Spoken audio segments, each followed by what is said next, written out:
ครับคมอยู่ดีนี่มันโอ้หมอมีคนหมอย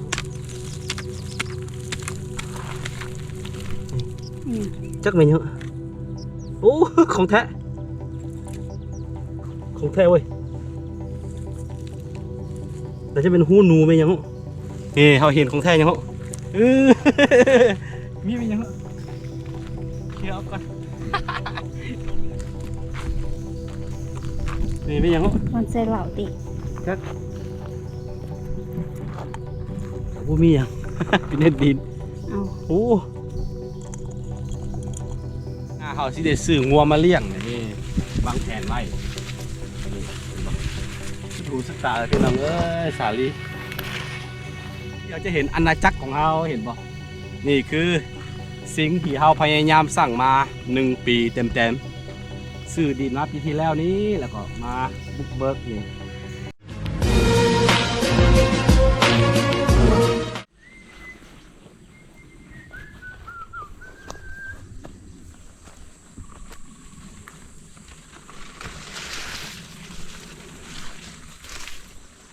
สบายดีวัยรุ่นเมกาทุกคนเด้อยินดีต้อนรับเข้าสู่ช่องอาคาน้อยกลับมาอีกแล้วกับกันอยู่ไฮอยู่สวนคือเก่าของเรานี่คือสวนของเราเนาะนี่ทางใต้นี่จะเป็นผักกาดมัดเห็นบ่ตะครูเห็นบ่นี่อันนี้จะเป็นผักกาดเต็มกินบ่หมดแล้วก็ทั้งเทิงมันจะเป็นสาลีข้าวโพดเนาะนี่อันนี้ตัวกินได้บ่แม่นตัวเกลืออาหารเด้อันนี้เกลือคนเด้เกลือคนเนาะนี่นะสาลีตัวใหญ่ๆเนาะสาลีพันสาลีดอยเนาะจะมีทั้งดำทั้งกำทั้งแดงทั้งอันนั้นทั้งขาวแซ่บแต่ก่อนนี้เวลาอึดข้าวได้กินตัวนี้แหละเป็นอาหารนี่คือความอุดมสมบูรณ์แล้วจากนั้นอีกประมาณ2 เดือนก็ได้เก็บออกแล้วก็สิปลูกหญ้าโรซี่ใส่อันนี้แหละเป็นบอนผักของงัวแล้วก็อยู่พุ่นจุดหนึ่งบอนเราตั้งตู้ไว้จุดหนึ่งแล้วนี่จุดหนึ่งแล้วนี่เราสิปลูกหญ้านี่เห็นบ่เขาเรียกว่าหญ้าอย่างสักครู่หญ้าลูซี่หญ้าโรซี่เนาะอาสิมาปลูกหญ้าโรซี่เพราะว่าช่วงนี้ก็ช่วงหน้าฝนพี่น้องเอ้ยลงทุนเนาะลงทุนไว้ทุกอย่างต้องได้ลงทุนหมดเนาะคือปลูกไว้ปีนี้เพื่อปีหน้าเขาสิได้ซื้องัวมาเลี้ยงนี่วางแผนไว้นี่เห็นบ่สุดหูสุดตาพี่น้องเอ้ยสาลีอายุบ่ต้องเย็บผักกาดเด้อพี่น้องเบิ่งซื่อๆบ่ต้องเย็บ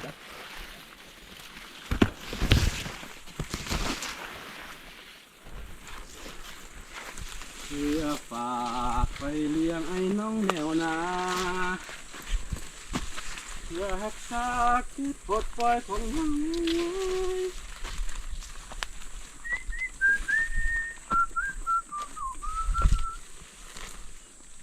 เดินมาแวะทงนาแสงบ้านน้องอันนี้อามาปลูกมะทั่วเป็นบ่พี่น้องเอ้ยสหายชาวสวนบ่เฮ็ดก็บ่ได้กินเดี๋ยวต่อไปอีก5-6 ปีข้างหน้าเฮาสิให้มีงัวยังน้อยกว่า100 โตนี่ความฝันฟันซื้อๆเด้อ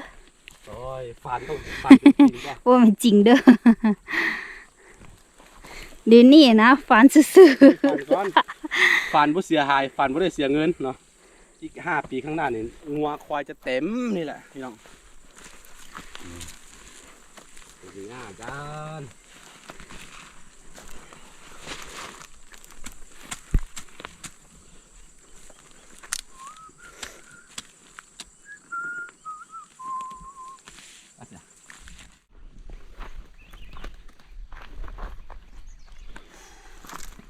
เอาปลูกหญ้าอยู่ดีๆแดดออกสงัดเมื่อกี้ฝนตกเนาะเมื่อกี้ฝนตกเลยแดดออกตอนนี้เราขึ้นมาพี่เราจะเห็นอาณาจักรของเราเห็นบ่นี่คือสิ่งที่เราพยายามสั่งมา1 ปีเต็มๆซื้อดินมาปีที่แล้วนี้แล้วก็มาบุกเบิกนี่พอดี1 ปีเต็มๆละเราก็สั่งได้ซ้ำนี่เดี๋ยวอีก2-3 ปีก็เข้าที่เข้าทางแล้วก็สบายแล้วนั่งนี่ได้แล้วมานอนนี่กินปลากินมะไม้กินไก่กินงัวสบายอีก3 ปีข้างหน้าขออีก3 ปีสิ่งที่เขาวัดฝันไว้มาแล้วค่อยๆเป็นหุบเป็นทางขึ้นมาแล้วก็ทั้งนี้กำลังปลูกหญ้างัวพี่น้องนี่ก็เลี้ยงงัว หลาย10ลายอยู่ หอยดำจ้ะ บ่ฮู้ว่าเขาค่อยดาม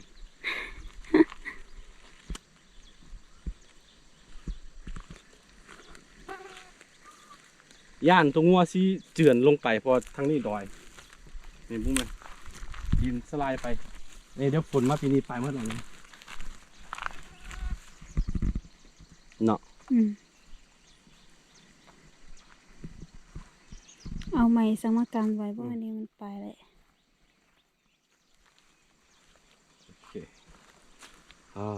ขนาดฝนว่าตกมื้อนี้หญ้าที่เขาปลูกเนี่ยย่านมันตายอยู่เนาะ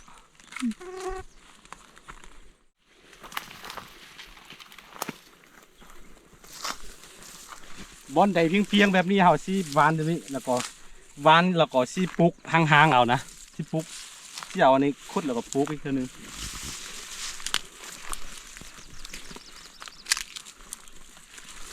บอนนี้มันเพียงเลย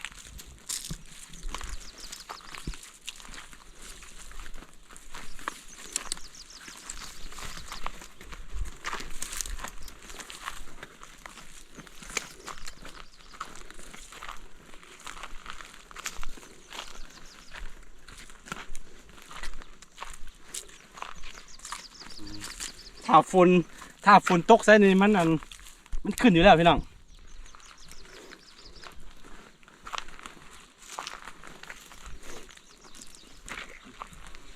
ครับคุมอยู่นี่มันโอ้หมอกนี่หมอกครับ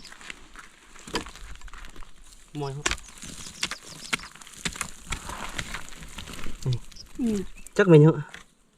โอ้ของแท้เว้ย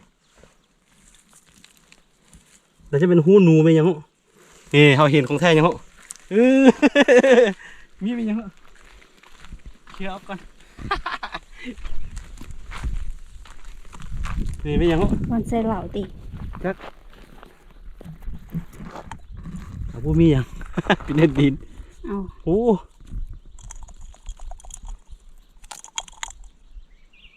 โอ้ของแท้นี่ว่า เขาใส่น้ำซาติบอก พูดมีแหละนี่น้อยจะนี่ของแท้พี่น้อง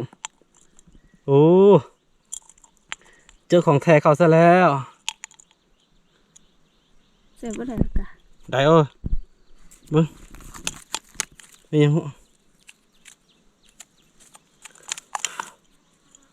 ของแท้พี่น้อง ไปล้างดี เป็นบอนเก็บกระดูก บ่จักของคนโบราณเนาะ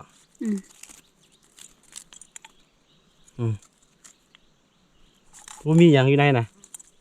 โอ้ของแท้นี่ว่าสวยงามนี่พี่น้องเดี๋ยวให้อามาเห็นอามาเนี่ยได้เลยบุดีเอาไม่ยังว่าดิของแท้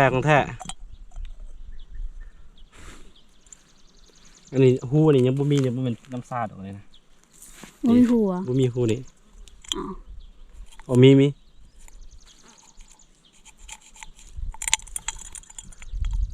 โอ้ ของแท้ ใส่น้ำแล้วโคตรใส่มือเนี่ย เจอของแท้ซะแล้วนี่แต่จะเป็นของคนยุคก้อนๆอะไรนี่นะบุเป็นเล็กน่าจะเป็นพวกซืนพวกคล้องหลายกว่าเนี่ยนะทองแดงหรือว่าเป็นยังวะ โอ้ของเก่าของแก่ ของเก่าจะเป็นซืนบอกสแตนเลสเป็นอย่างบุเมนเนาะคือดินแต่ว่าบุเมนดินน่าจะเป็นพวกซืนพวกทองแดงทองเหลืองหลายกว่านี่พี่น้อง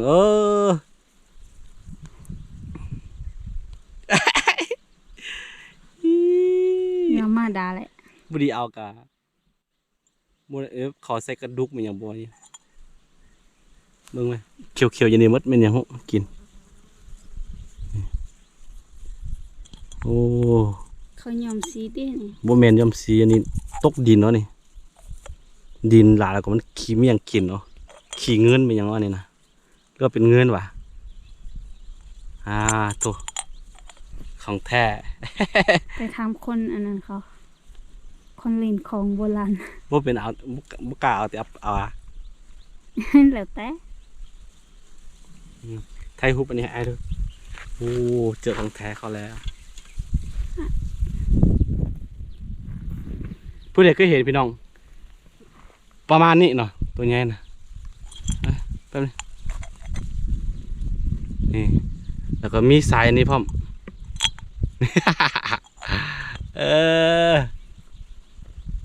นี่มันอยู่หูอ่นตัวอ่นกัดไปหรือว่ามันเป็นบอนฝัง สงบเลยพักส่วนที่เกี่ยวของเขาห่วม บอนฝังอันแดนหนึ่งนี่ทุกคนผู้ใดหูลองคอมเมนต์มาเบิ่งได้พี่น้องอยากหูคือกันเนาะอันนี่เป็นหยังนี่เป็นหยังเอาสักครู่ไทยให้ได้ไทยพูดไปได้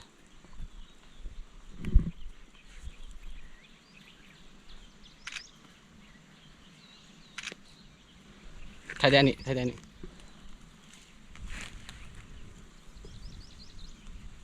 มือสั่นไทยให้มันโฟกัส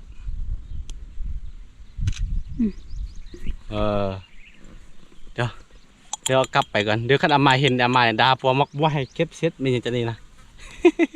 บุญดีโอเคทุกคนผู้ใดผู้ลองแนะนำมาเบิ่งเด้อทุกคนเด้อลักษณะหน้าต่างเป็นบ่มีตัวหนังสือบ่มีเป็นอย่างน้อยแต่ว่ามันจะเป็นแบบเก่าๆนะมันในตัวเขียวๆในกินหมดแล้วมันน่าจะเกิดปฏิกิริยากับมันฟ้า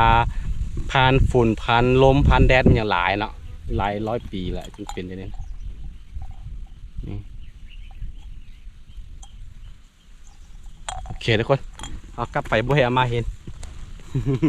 ไม่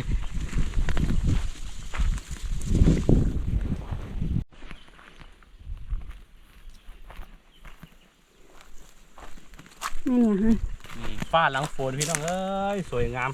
ดอกไม้มาเบิ่งกันมามองพี่นี่โอ้สวยงามสวยงามสวยงามตัวนี้เขาเก็บซื้อแล้วมันมีหัวอยู่ในนี่เอากลับไปบ่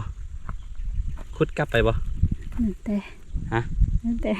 ไว้ปลูกอีกส่วนเนาะ